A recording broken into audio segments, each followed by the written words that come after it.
அருமையானவர்களே, இந்த காலை நேரத்திலும் இந்த மெய் வார்த்தை நிகழ்ச்சியின் மூலமாய் உங்களை சந்திப்பதிலே மிக்க மகிழ்ச்சி அடைகிறேன்.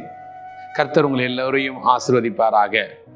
கர்த்தர் நமக்கு இன்றைக்கு தருகிற மெய் வார்த்தை யாதெனில், அப்போஸ்தலனாகிய பவுல் எழுதின அப்போஸ்தலர்களுடைய நடவடிக்கைகள் புஸ்தகத்தில் 18ஆம் அதிகாரம் 10ஆம் வசனத்தில் வசனம் இப்படியாய் நமக்கு சொல்லுகிறது, நான் உன்னுடனே கூட இருக்கிறேன் என்று அன்றைக்கு பவுலுக்கு கர்த்தர் தரிசனமாகி நீ பயப்படாதே என்று பேசினார்.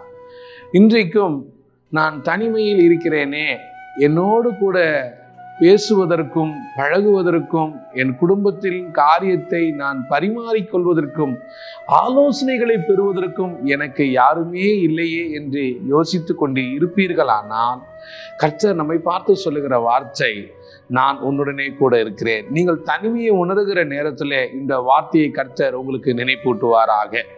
நீங்கள் தனிமையின் பாதையிலே சோர்ந்து போய் அமர்ந்திருக்கிற நேரத்தில் இந்த வார்த்தை உங்கள் ஞாபகத்தில் வருவதாக. இந்த காலை நேரத்தில் எந்த காரணத்தினாலோ நீங்கள் இந்த வார்த்தையை கேட்டுக்கொண்டு இருக்கிறீர்கள், இந்த வார்த்தை உங்களுக்குள்ளாக உங்கள் இருதயத்திலே கிரியை செய்ய வல்லமையுள்ளதா இருக்கிறது. இந்த வார்த்தைகளை அவர் நடப்பித்து தர நல்லவருமாய் இருக்கிறார். அந்த கர்த்தர் பவுலுக்கு சொன்ன வார்த்தை, நீ பயப்படாதே, நான் உன்னுடனே கூட இருக்கிறேன். இன்றைக்கு உங்களையும் என்னையும் பார்த்து தெளிவாய் கர்த்தருடைய வார்த்தை நம்மை நோக்கி வருகிறது.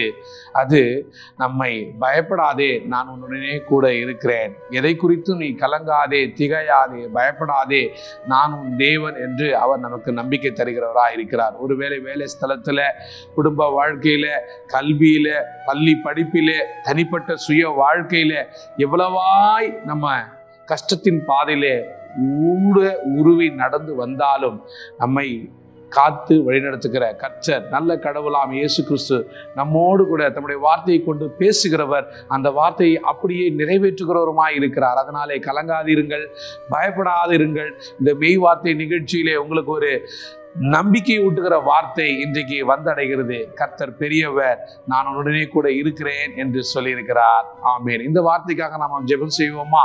அன்புள்ள இயேசு சுவாமி, நீர் எங்களுடனே கூட இருக்கிறேன் என்று எங்களுக்கு நம்பிக்கை தருகிறவராய் இந்த வார்த்தையை தந்திருக்கிறீங்க. கர்த்தர் பெரியவர், நல்லவர், சத்தியமுள்ளவர், வாக்கு மாறாதவர் என்பதை நாங்கள் இதுவரை அறிந்து வந்திருக்கிறோம்.